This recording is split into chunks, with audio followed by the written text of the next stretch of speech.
Social media आप भी इस्तेमाल कर रही हैं, ये मोबाइल है, आपने भी इस्तेमाल बताया कि ये गैजेट जिसके पास है वो टच है, क्या इसने भी किताबों की जगह नहीं ले ली?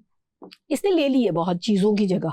इसने सिर्फ किताब की जगह नहीं ली, इसने घड़ी की जगह ले ली है, घर से क्लॉक की जगह ले ली है, इसने अलार्म की जगह ले ली, घर में पड़े छोटे से अलार्म की जगह भी ले ली। हाँ, इसने वो जो समटाइम्स तो लैपटॉप की भी जरूरत नहीं महसूस होती, इतने काम हम इस पे करे जाते हैं कि इसने काफी जगह ले ली है। हाँ, लेकिन ये हमारे फैमिली मेंबर्स की जगह ना ले ले,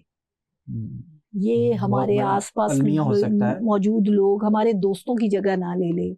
ये वो जगह या वो वक्त ना ले ले जो वक्त हमारे अपनों को, हमारे प्यारों को चाहिए, या जो वक्त हमें अपने आप से खुद चाहिए, अपने आप के लिए चाहिए, ये वो जगह ना ले ले। बस ये है वो पॉइंट असल में जिसको समझने की जरूरत है कि बहुत ही इंपॉर्टेंट चीज़ है, बड़े कारआमद चीज़ है, मगर वो वही बात है कि वो कहते हैं ना कि हर चीज़ की वो दवाई की भी मिकदार बढ़ाते जाएं तो खतरनाक हो जाती है, हालांकि वो पहले आपको आराम दे रही होती है। इसी तरह जब आप इंटरनेट इस्तेमाल कर रहे हैं या सोशल मीडिया इस्तेमाल कर रहे हैं या सोशल मीडिया पे एक्टिव हैं, तो उसका रेंज तय करना पड़ेगा हर एक को। हम वो मीडिया लिटरेसी की बात, इंफॉर्मेशन लिटरेसी की बात करते हैं, तो आप देखें ना कि अगर कोई घर में कहने वाला नहीं है कि ना फेक न्यूज़ देखी जाओ, ना इसी को देखी जाओ, ना शॉर्ट फॉर्म कंटेंट देखे जाओ। देखें ये साइकोलॉजिकली प्रूव होता जा रहा है, बार बार इस पे स्टडीज है, हम जाहिर है मीडिया की रिसर्च करते हैं, तो ये रिसर्च में आ गई बात कि जो लॉन्ग फॉर्म कंटेंट है वो और तरह का इम्पैक्ट रखता है, मगर वो जो शॉर्ट फॉर्म कंटेंट है वो जो 15 सेकंड 10 सेकंड और फिर 10 सेकंड में बदलते जा रहे हैं, आपके इमोशंस, आपकी बॉडी के अंदर जितने हार्मोन्स हैं वो उन इमोशंस के साथ ऊपर नीचे हो रहे हैं। एकदम से आपने रोने वाली कोई चीज़ देखी है, दुनिया में कहीं जंग लगी है, एकदम से कोई गाना आ गया चुलबुला सा, एकदम से कोई शायरी आ गई, एकदम से कोई मतलब कोई मजहबी चीज़ आ गई है। अब वो जो आपके अंदर की उथल पुथल है वो 10-10 सेकंड 15-20 सेकंड के साथ जो हो रही है,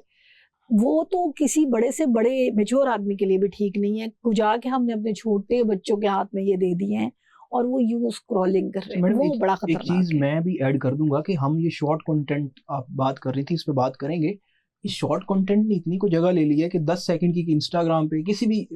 मेटा के किसी भी प्लेटफॉर्म पे भी हम रील्स देखते हैं तो हमें ये लगने लग पड़ता है हमारी फीलिंग्स ही यही हैं। हाँ, ये देखे ना, इंसान के साथ ऐसा क्या कमाल कर दिया। अच्छा देखे, असल में तो देखे विजुअल का इम्पैक्ट होता है बड़ा ज्यादा, और विजुअलाइजेशन का भी है। और हम तो हमेशा वो कहते हैं कि पता नहीं, हम वही बात है, हमारी जनरेशन तक तो ये था कि इमेजिनेशन ज्यादा असरअंदाज होती है बजाय इसके कि विजुअल। आप जब विजुअल होता है तो वो आपकी इमेजिनेशन को ब्लॉक कर देता है, ऐसा ही जब विजुअल सामने आ जाता है।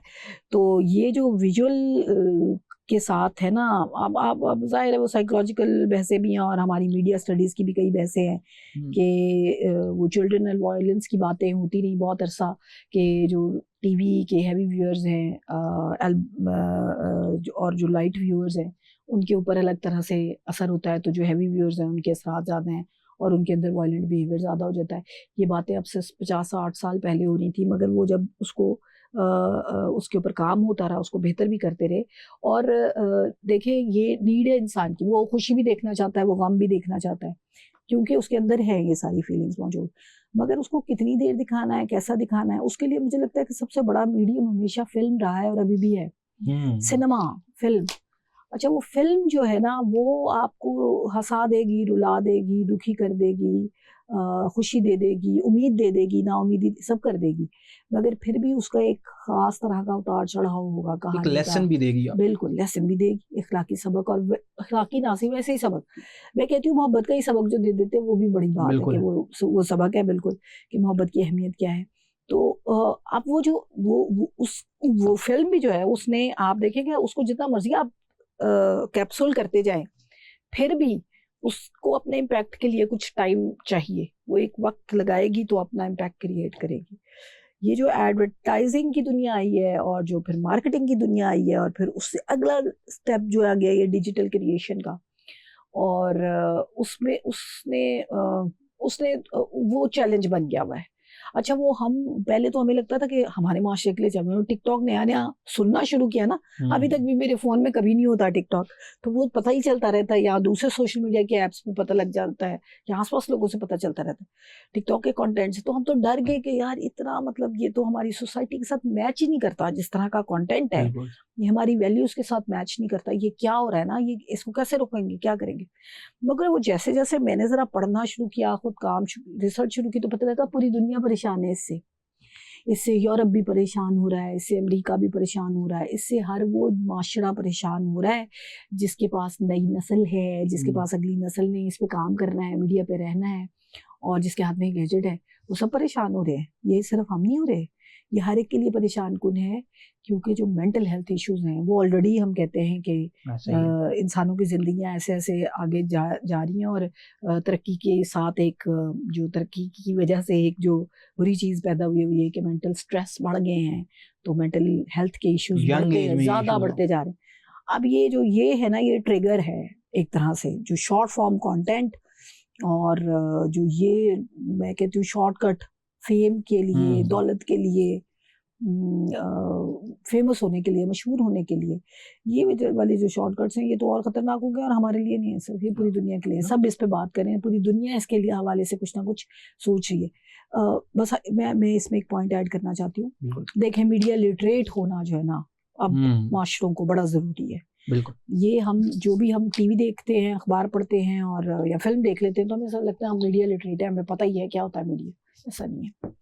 मीडिया वो जो अखबार बना रहा है और अखबार लिख रहा है, उसकी जो हेडलाइन लगा रहा है, उसमें एक कॉलमी खबर लगा रहा है, वो कैसे हो रही है, उसके क्या रीजंस हैं, ये पता कराना बड़ा ज़रूरी है, मीडिया लिटरेसी में आएगा। फिल्म बन रही है तो फिल्म का नैरेटिव कैसे सेट हो रहा है, टीवी के ऊपर कोई चीज़ चल रही है तो वो आपके बेडरूम के अंदर या आपके लाउंज के अंदर आ गई है, आपके घर का 5 साल का बच्चा भी वही ड्रामा देख रहा है, 80 साल की खातून दादी नानी भी वही ड्रामा देख रही है, उन सबको आपने एक ही चीज़ दिखा रहे हैं, तो क्या वो एक चीज़ जो दिखाने का पूरा नैरेटिव है वो सिंक करता है आपकी अपनी सोसाइटी, आपके अपने वैल्यूज सिस्टम के साथ, जो आपके अपने फैमिली के या अपने जाती हैं उनके साथ वो सिंक कर रहा है या नहीं कर रहा, इसके बारे में लिटरेट होना बड़ा जरूरी है।